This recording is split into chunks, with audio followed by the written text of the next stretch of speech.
everyone, this is The Last Word and I'm Maria Shakil. As NDA 3.0 starts the work, all eyes will be on the North Block. Union Finance Minister Nirmala Sitharaman has retained charge of a portfolio in Modi 3.0. She has become the longest serving full-time woman to serve in the role.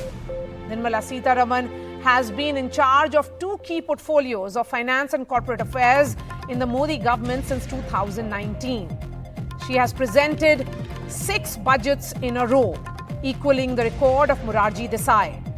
Nirmala Sitharaman, who is credited with India's economic success over the past 5 years, is actually a trained economist under whose tenure the economy has charted a path of high growth and fiscal prudence.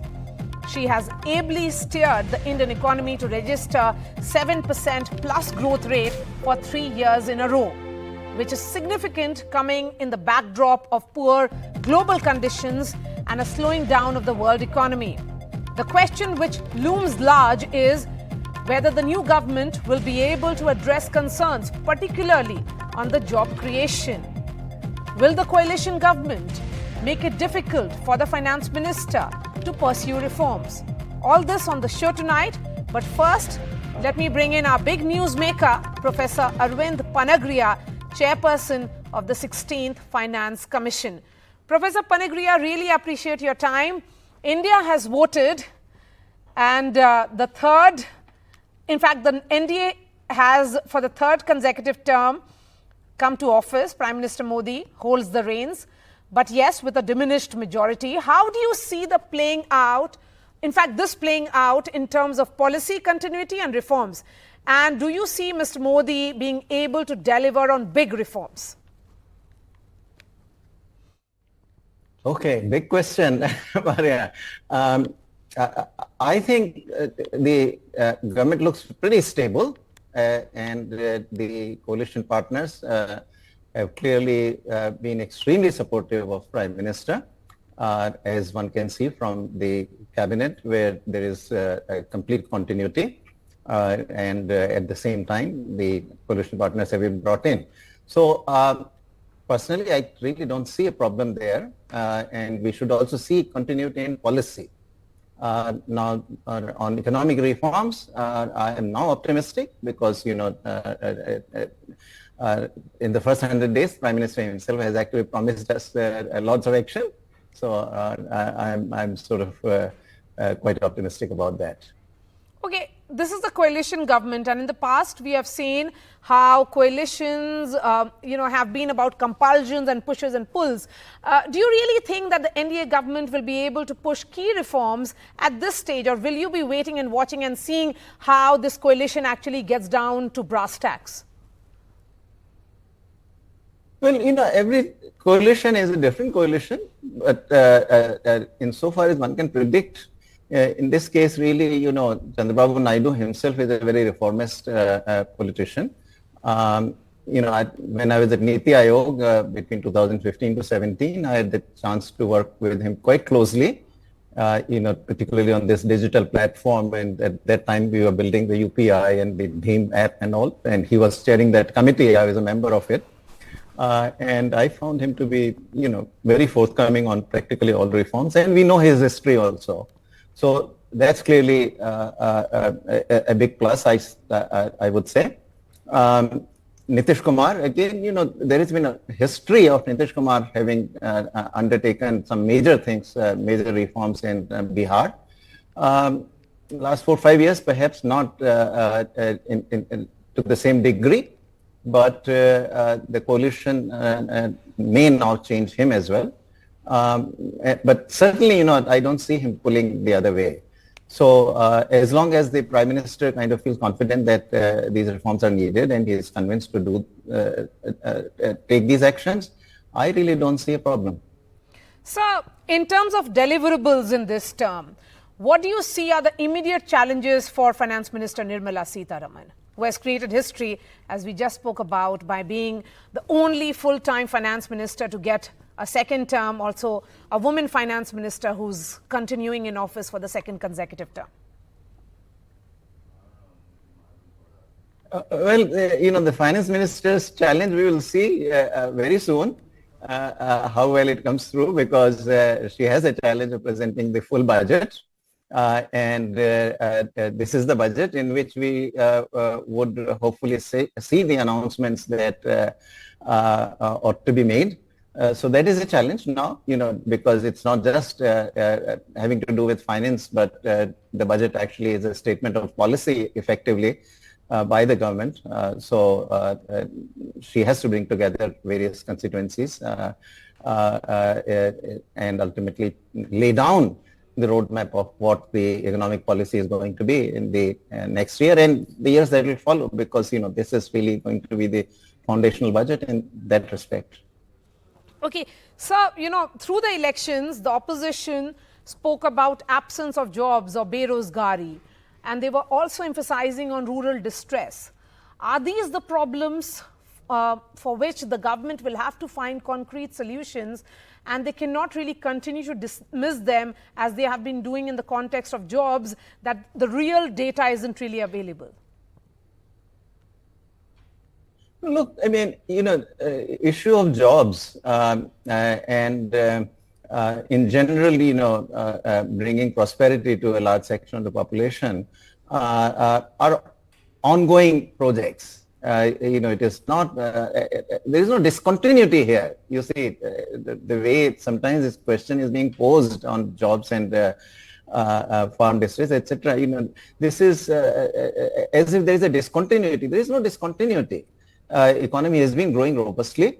In last 3 years, we have seen very robust growth, 9% plus in 21-22, then 7.2% 22-23. Last one is 8.2%. So it has been steady growth. What job creation has to do is with the composition of the industry, and particularly manufacturing. I think this is where you create good jobs, and perhaps that is where the focus could shift a bit more than has been the case so far, and also particularly in the industries which are more employment intensive.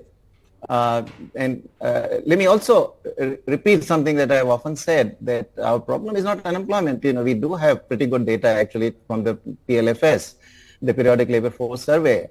And if you go look at that, the unemployment rate has been steadily coming down.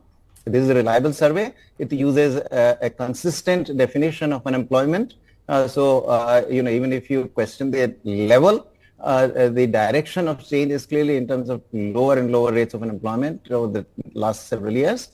What is our problem is the productivity. It's the labor productivity per worker that is being low. That's a long-term problem.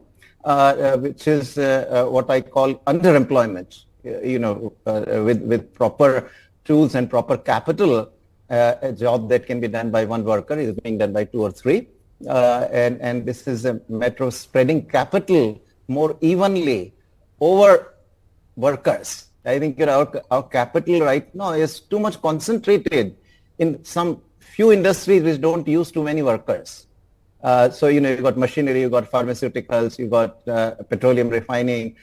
These are absorbers of capital, but they don't absorb enough workers. So some industrial structure has to move a little bit more towards industries which employ more workers per unit of capital. Okay, I think that's our challenge. So, Professor Panagariya, are you then seeing India at a threshold of a manufacturing boom?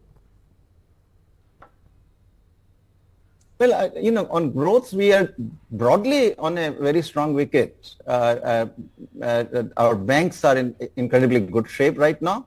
The corporations have their balance sheets all cleaned up. General environment is good. Credit growth has been very good. Infrastructure buildup that has happened in the last 3 or 4 or 5 years is just astonishing, actually. So all the good factors, and this is, by the way, very similar to what was in 2004, that, Prime Minister Vajpayee at that time had cleaned up all the banks. Corporations were very poised to invest, and the infrastructure buildup was at its peak also at that time. So it's very much a moment like that. Therefore, growth certainly will sustain at the current level, something like of the order of 8%. But I hope that, we can also move the industrial structure a bit more towards employment, greater employment intensity. That is, the idea that you spread capital over more workers than we are currently doing. I think that's my main kind of suggestion. That, of course, in terms of reforms, clearly the very first thing has to be that low-hanging fruit we have, which is labor laws, the 4 labor codes, which actually had been enacted in 2020. They only need to be notified, and I think, now the government is on a strong wicket. It can probably start with that. Okay, sir, my last question to you. The last 5 years have been challenging for the whole world, starting from COVID, then the Russia-Ukraine war, and then the Israel-Hamas conflict.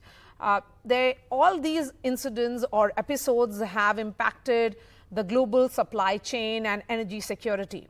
There is visible churn which is there in Europe and West Asia, and the West clearly doesn't seem to hold the kind of sway it had several decades ago. How do you see the new world in the next decade, particularly keeping in mind India's role? Well, these are lots of these challenges, but they are also our opportunities, Maria, because, two economies which have given their own context, that have survived this very well and continue to grow very robustly, are the United States and India.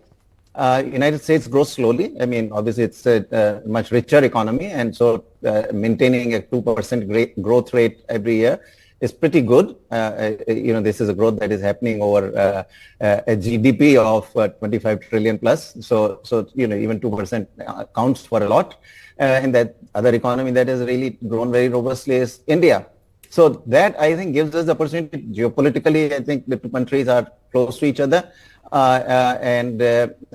Certainly both countries share the rivalry with China. And so a lot of the movement of the multinationals that has been ongoing now out of China into other countries, we can benefit big time. And this is where also the second kind of policy initiative we require is the free trade agreements with both United Kingdom and the European Union. I mean, ideally, we would like to have one with the United States, but that is politically a very difficult challenge. So I'm not mentioning that, but some sort of, trade deal could still be struck, hopefully with the United States also down the road. But I think, initially, if we pull off something with both the United Kingdom and European Union, that will be access to a big market. And that, of course, will become very attractive for the multinationals who want to move out of China. As well, because then once they are into India, they get access directly, custom duty free access to the European market, large one, and to the British market. So I think that will be, that is one way, at least economically, we can leverage the current situation. All right, Professor Arvind Panagariya there. Thank you so much for joining us and sharing your thoughts